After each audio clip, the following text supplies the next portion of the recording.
Steve Emerson is our next guest, Executive Director of the Investigative Project on Terrorism, the go-to guy on this, and I shudder to possibly be on the other side of the issue with Steve Emerson. Hey, Steve, welcome to the Malzberg Show. Nice to be with you, John. Well, Steve, you're on the Christie side of this, I guess. I spoke with Rand Paul earlier today quite extensively around this.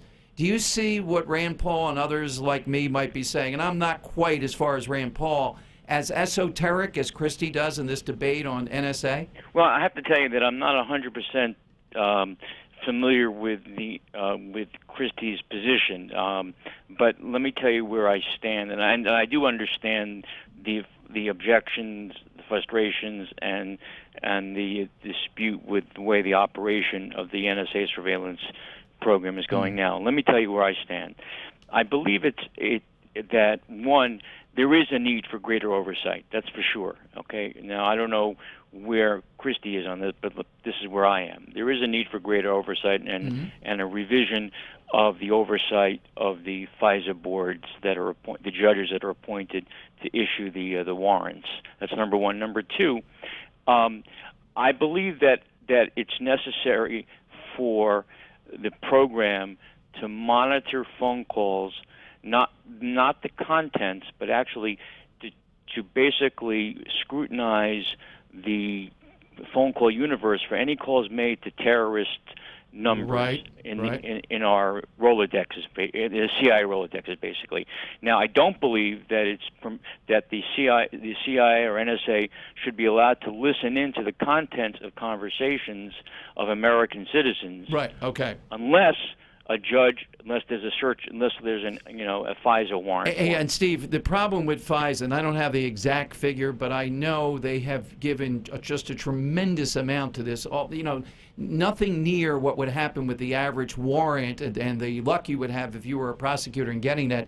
They've almost been a rubber stamp, is what I'm prepared to say. And that's where the reform should come in. It's got to be tightened up a bit here. Yeah, no, you're right. I mean, they basically approved 90. Yeah, 99 something, some high number. I mean, the response. Look, I'm friendly with I know prosecutors who basically have to.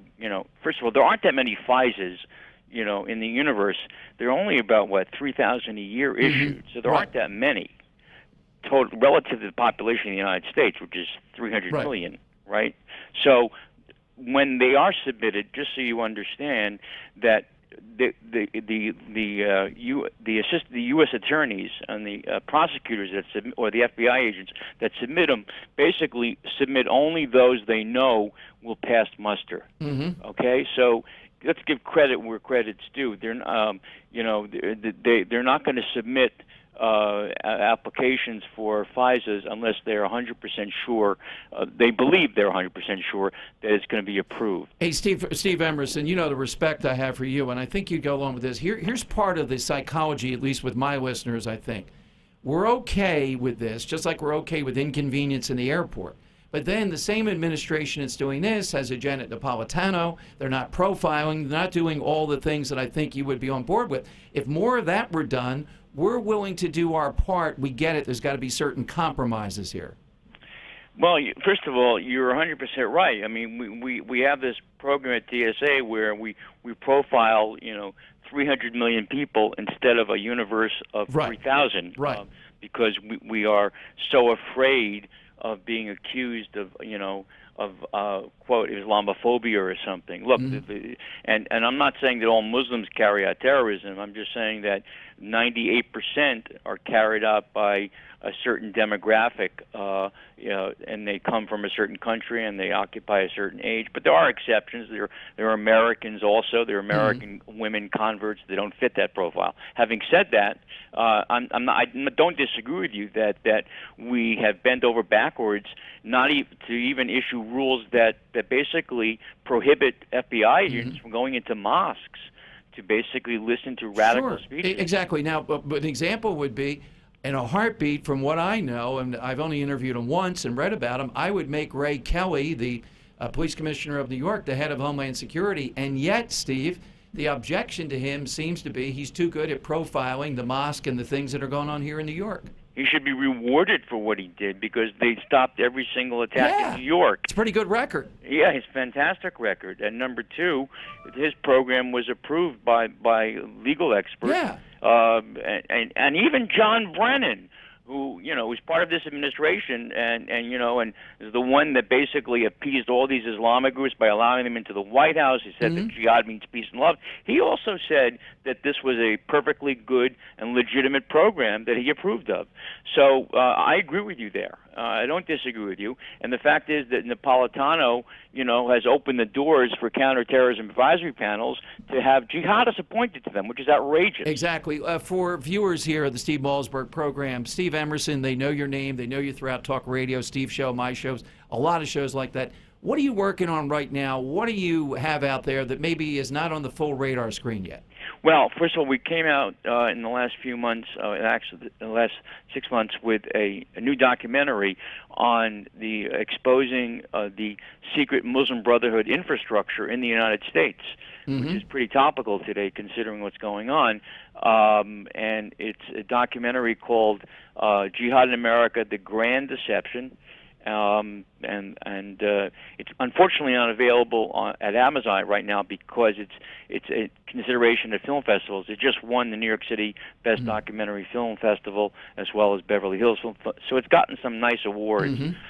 It'll be available on Amazon starting October, but if anybody wants a copy, all they need to do is write an email to stopterror@AOL.com. stopterror@AOL.com, and we'll send out a copy. Right. So we're still continuing to investigate and expose the infrastructure of Muslim Brotherhood organizations in the United States and their ties to this administration, and the fact that the Justice Department has engaged in, I think, what would be considered illegal action in quashing indictments of Islamic terrorist financiers. That's a major expose we're coming out in the next several weeks. We're also finishing up an expose on Benghazi, showing much more in detail about what happened there, and showing, in fact, that the United States government actually contracted with a terrorist group to provide security for the consulate in Benghazi, which basically commenced the death warrant for the ambassador. When you lie down with terrorists, what do you expect to have happen? They basically turned on us and killed the ambassador. They're having signed a contract to protect us in Benghazi. Hey, Steve, just flat out of time today, but again, thanks, and I think we're pretty close there. I would just say that I'm sensitive, as we all are, and you certainly are on the front line to protecting America, but I think, piece by piece, looking at each part of what NSA is doing, that's where we are, and I think that's where a lot of people are moving. I think people are very justifiably concerned, but I don't want to throw the baby out with the bathwater. No, exactly right. Steve Emerson, thank you so much. Thanks for joining us. You're welcome. Bye. Steve Emerson, really, in all the years I've been doing talk radio, the premier guy on the threat we face from homegrown jihadists and jihadists around the world. And I am very much in the Rand Paul camp versus the Christie camp on that. And I think Governor Christie has been outrageous in attacking people like me and Rand Paul and saying that we're bringing up esoteric arguments. Is an esoteric argument? A court has just ruled that when you're speaking on your cell phone, that is more the property of the provider than the expectation that you have for privacy. That is ridiculous. That's just come down today, and it ties into what I was just talking with Steve Emerson about, this whole expectation of protecting our privacy when we're not really serious in fighting the war on terror and profiling. If we did that, I think the average American would say, all right, they're serious at least. I'm going to relook at inconvenience, privacy rights, et cetera. But until